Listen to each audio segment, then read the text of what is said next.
All right, so when I'm teaching, to simplify this process, I have students just do ah, o, u, and I'll cue them to say the vowels. Ah, o, u, very natural way, very spontaneous, nice medium loud volume, and then I'll have them sing on that pitch. Ma ma ma ma ma, mo mo mo mo mo, moo moo moo moo moo, and you'll see. I mean, I'm doing very spontaneous stuff here. I'm not terribly calculated, but ah, o, and you see the brightest, most prominent resonance is third harmonic, third harmonic, third harmonic. That's that register. Now, if I want to go up, I have two options. I can continue to open the vowel and make it more and more open, more and more spread. And that's perfectly legitimate. I could do ma ma ma ma ma, ma ma ma ma ma. Let's see if I can go ma ma ma ma ma. It gets very spread, and the timbre gets thinner and thinner and thinner. You can do that. It doesn't hurt your vocal cords. The vocal cords are happy because there's this dynamic equilibrium between the breath pressure and the acoustic energy. And it keeps everything nice and happy. You can do that all day. But it might not be appropriate stylistically for the genre of music you're singing. So if you're doing opera and you're doing this, ah, that might not be the right timbre for that style. But if you're doing pop music, ha, ha, you're making choices, and I'm not a pop singer, okay? Nobody's going to be deceived by me doing an impression of a pop singer. But you can make choices that create a much more spoken speech level. There's a buzzword there.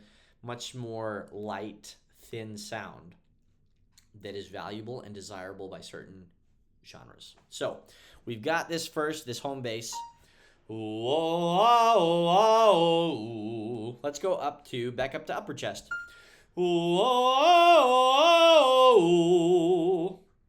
Now I've gone up by switching to the next acoustic register up. We start in the lower chest register. We then go up to the upper chest register, and we've gained range and kept quality by following the same parameters. That covers those home bases of the middle and lower voice of a male voice, which are that upper chest and that lower chest. Upper chest tracks the first resonance with the second harmonic. Lower chest tracks the first resonance with the third harmonic. And Berton Coffin even calls them, he tags them with 2 or 3. And we can follow the same pattern to go down further. We can follow the same pattern to go up, and we're going to find more and more acoustic registers as we play on these dynamics. Here's a little teaser for you. I'll do one more bit, and then I'll stop the video. Oh, and this raises a point before I do this, before I close off with these other acoustic registers. My voice type, I'm about 5'10", kind of a stocky build, not a real power lifter build, but a good average build, 5'10". My instrument, the size of my acoustic instrument, and combined with the size and shape and flexibility of my vocal cords, my voice lines up acoustically in the key of B flat. And most people would call that a baritone. Baritone, a high baritone, something like that. And that's the natural quality of my voice. If you get a smaller instrument, somebody like, Lawrence Brownlee, he's shorter, has a smaller instrument, and his acoustic registers are going to line up differently, different starting pitches. If you have a really big guy, taller, I have lots of friends here that are like 6'2", 6'3". They have a larger instrument, a more substantial, natural baritone, like a real baritone. Their voice is going to line up in the key of A flat instead of B flat.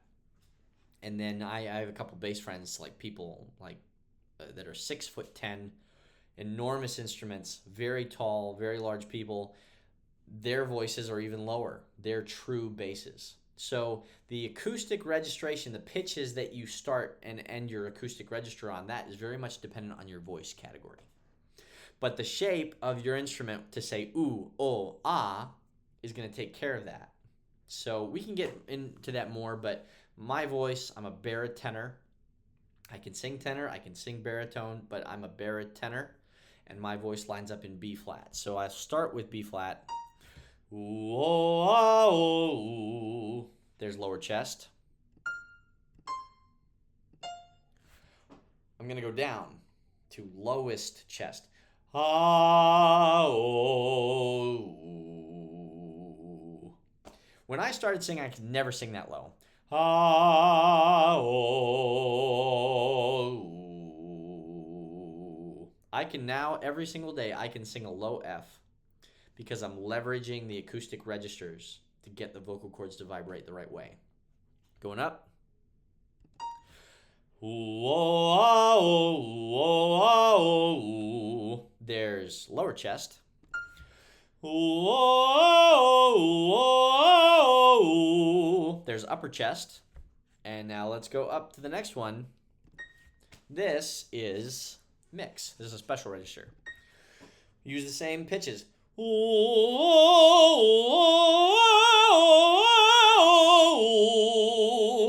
There's mix.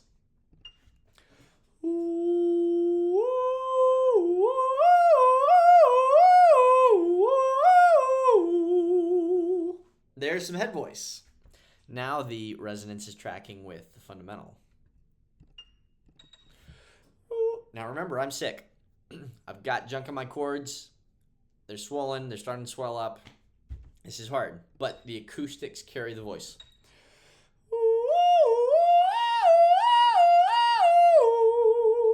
It's a high soprano B flat. On a good day, I go even a step further. On a really good days, I can get up to a high F, but probably not today. So you can see there are all of these different acoustic registers guided by the shape of the vowel set on the pitches of your acoustic instrument. So I'm a baritone. My voice lines up with B flat, B, F, B flat. Those are the key notes for my starting acoustic registers. And that allows me then, here's the last thing I'll show you before I finish this up.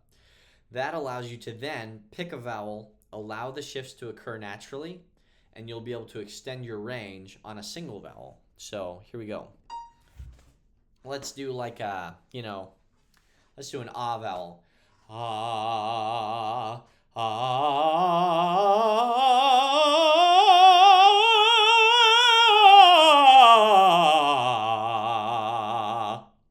Notice my mouth does not change very much.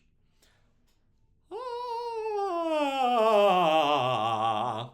That's what people call passive migration. They're allowing the resonances to shift. They keep their body engagement strong, which means the vocal cords are closing and there's that air pressure underneath. And you can go up and down because you know where you're going. You know the shifts. Do a different vowel. Let's do an E. Now, E is a little bit tricky to go to the top because you're going to have to open more at the top. But here we go. E.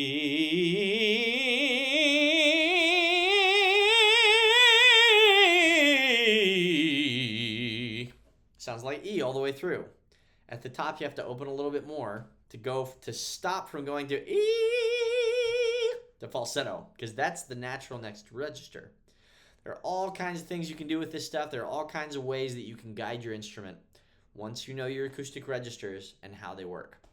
So I'll be publishing more and more videos about this. Appreciate it. Bye-bye.